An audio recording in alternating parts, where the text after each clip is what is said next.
Merci, Monsieur le Président.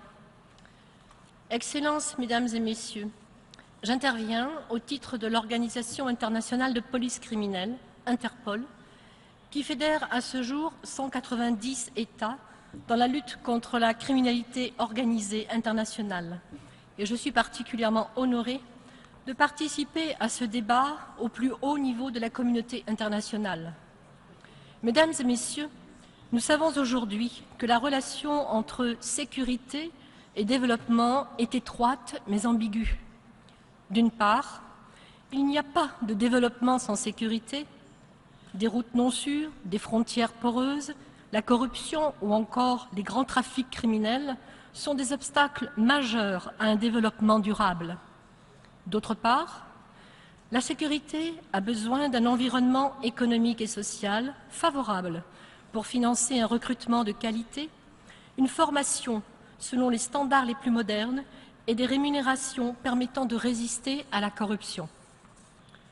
Comment une organisation policière globale comme Interpol, à l'expérience désormais centenaire, peut-elle entretenir une spirale positive contre la violence, le crime organisé, l'injustice et œuvrer pour la dignité et l'égalité? Conformément à notre mandat, nous agissons tout d'abord au service direct et immédiat des services de police de nos pays membres. Nous leur fournissons une offre d'assistance technique de haut niveau pour les aider à renforcer leurs capacités opérationnelles fondamentales. Nous les assistons dans la construction, le déploiement et l'entretien de bases de données criminelles modernes, comme le projet WAPIS, qui vise à doter plusieurs pays de l'Afrique de l'Ouest de capacités d'information criminelle. Et puis, nous permettons à ces polices de communiquer et d'échanger leurs informations.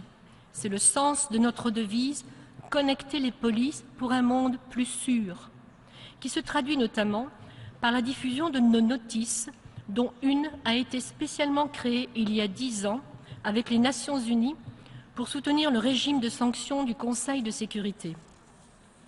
Interpol se doit également d'offrir des outils d'intégration, de partage et de mutualisation.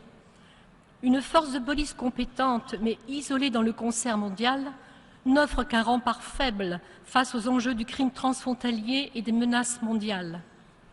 Nos conférences régionales régulières tentent de répondre à cet impératif de dialogue, à la définition de cadres conceptuels et de convergence entre professionnels appartenant à des États souverains, mais liés dans leur destinée contre le crime organisé.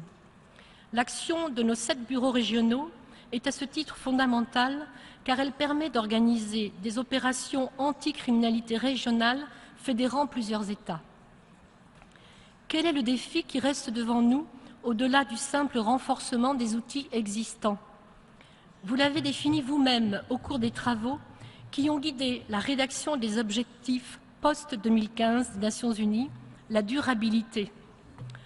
Dans la lutte contre le crime organisé et le terrorisme, je crois que la durabilité sera soutenue par l'établissement de normes, de concepts, d'instruments réellement mondiaux et partagés, élaborés en commun sur la base d'un partage de valeurs universelles. Notre organisation est fière de porter son action aux côtés des Nations Unies depuis presque 20 ans, et notamment grâce à la mise en œuvre de la dizaine d'accords sectoriels de coopération conclus avec les Nations Unies et qui vont bientôt s'enrichir d'un nouveau plan d'action avec l'ONUDC. Les criminels sont peut-être organisés, mais ils ne sont pas unis. Je crois que nous pouvons tous ensemble dresser face à eux une réponse organisée, mais aussi unie. Merci.